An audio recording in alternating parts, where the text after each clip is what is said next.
অনেক দিন হলো কক্সবাজার এসেছি। আজকে ঢাকার উদ্দেশ্য আল্লাহর নাম নিয়ে রওনা হয়ে গেলাম।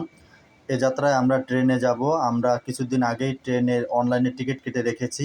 একটা অটো নিয়ে চলে যাচ্ছি রেল স্টেশনে। সাথে আছে আমাদের লাগেজ আর মিমের ব্যাগ আছে, এখানে আচার চকলেট আছে অনেকগুলো। আর একটা সাইড ব্যাগ আছে যেখানে আমাদের মাইক্রোফোন, ক্যামেরা আরও অন্য অন্য জিনিসপত্র আছে।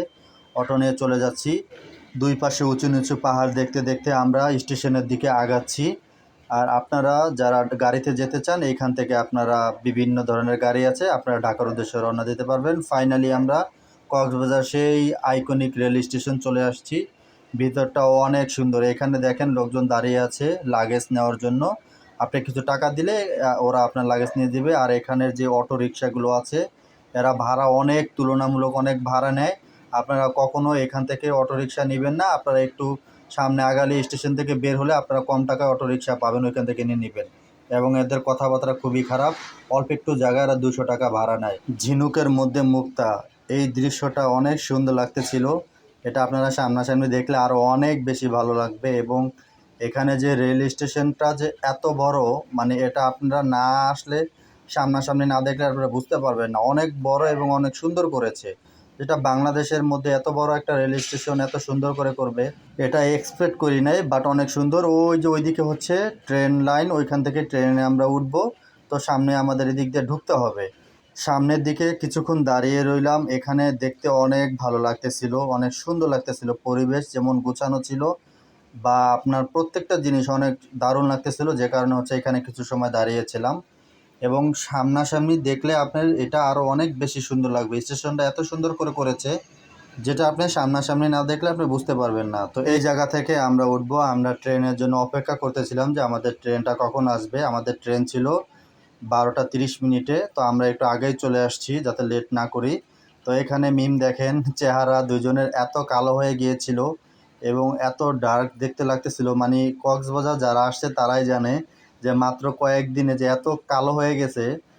গোসল করার পরে ওখানে লবণাক্ত পানি, যেটা খুবই বা লবণাক্ত, এবং মানে অল্প কয়েকদিনে আপনি অনেক কালো হয়ে যাবেন। দেখতে দেখতে আমাদের ট্রেনটা অলরেডি চলে আসছে। এই ট্রেনে করে আমরা ইনশাল্লাহ ঢাকার উদ্দেশ্যে রওনা দেব। ট্রেনটা ভালোই দেখতে ছিল। ভিতরের অংশগুলো আপনাদেরকে একটু ঘুরে ঘুরে দেখাবো। এবং ট্রেনটা কিন্তু সময় মতো এসে পড়েছে, 1 মিনিটও লেট করেনি। একদম কারেক্ট এক্স্যাক্টলি টাইমে এটা এসেছে। মানে এই জিনিসটা আমার খুব ভালো লেগেছে। এবং এটাই আসলে বাংলাদেশ থেকে আমরা আশা করি, যাতে এরকম কোনো ঝামেলার মধ্যে বা লেট না হয়। সো দেখেন এখানে ট্রেনের আশপাশের গ্রামগুলো দেখতে অনেক সুন্দর লাগতেছিল। আমি অনেকক্ষণ পর্যন্ত দাঁড়িয়েছিলাম। আর হচ্ছে ওই যে আমাদের ট্রেনটা দাঁড়িয়ে আছে, যাত্রীরা অলরেডি উঠতেছে। বাট আমি চেয়েছি যে আপনাদেরকে একটু ঘুরে ঘুরে ভিডিও করে দেখাই। তা এটা হচ্ছে আমাদের ঢ বগি। আমরা অলরেডি ট্রেনের মধ্যে আমরা উঠে পড়েছি। বাট ভিতরটা আসলে কি বলবো আপনাদেরকে, অনেক সুন্দর। আমরা যাওয়ার সময় আমরা বিমানে করে গিয়েছিলাম। বাট বিমানের সিটের থেকে দেখতেছি আমি ট্রেনের সিটগুলো অনেক ভালো। মানে অনেক ভালো লেগেছে আমার। এবং ট্রেনের যে জানালাগুলো, আউটডোরের যে জানালাগুলো, অনেক মানে ভিউটা পুরোপুরি দেখা যায়। এবং গ্লাসগুলো অনেক ক্লিন ছিল, যে কারণে বাহিরের দৃশ্যগুলো খুব ভালোভাবে দেখা যাচ্ছিল। নিটিং অ্যান্ড ক্লিন, অনেক সুন্দর। ভিতরটা অনেক পরিষ্কার ছিল। কিন্তু এটা আসলে আমরা বিমানের ক্ষেত্রে পাইনি। আমরা বিমানে যখন বসেছিলাম, গ্লাসগুলো অনেক ঘোলা লেগেছিল বা কিছু দেখা যাচ্ছিল না বাহিরের। সেটা আপনারা হয়তো ভিডিওতে দেখেছেন অনেকেই।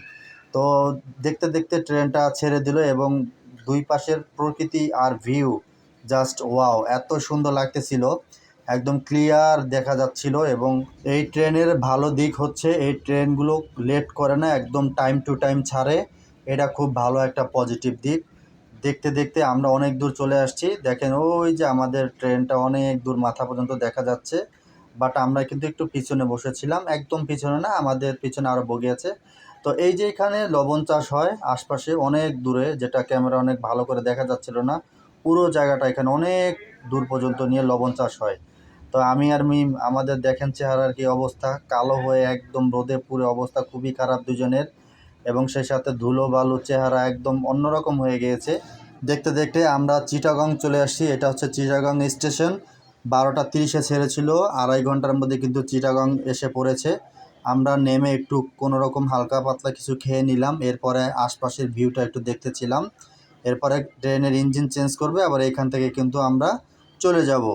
তো দেখেন আবার ট্রেনটা ছেড়ে দিল। একটা পিচ্চি মিমের সাথে অনেক হাসাহাসি করতেছিল, অনেক কিউট ছিল, বাচ্চাটা অনেক দুষ্টামি করেছে মিমের সাথে। আমরা 12:30টায় উঠেছিলাম, এখন রাত হয়ে গেছে, ট্রেন কিন্তু চলতেই আছে চলতেই আছে। অ্যান্ড ফাইনালি আমরা ঢাকা এয়ারপোর্টে একদম সুন্দরভাবে পৌঁছে গেলাম। এটা হচ্ছে ঢাকা এয়ারপোর্ট। আলহামদুলিল্লাহ অনেক তাড়াতাড়ি আসছি। ট্রেনের স্পিড অনেক বেশি ছিল, যে কারণে আমাদের 9:30টায় পৌঁছানোর কথা ছিল, যেখানে আমরা 1 ঘন্টা আগে 8:30টায় পৌঁছে গিয়েছি। সবাইকে ধন্যবাদ এতদিন যারা আমাদের কক্সবাজার ব্লগগুলো দেখেছেন। আর চ্যানেলটা সাবস্ক্রাইব করে রাখবেন, অবশ্যই ফেসবুক থেকে দেখলে ফলো দিবেন।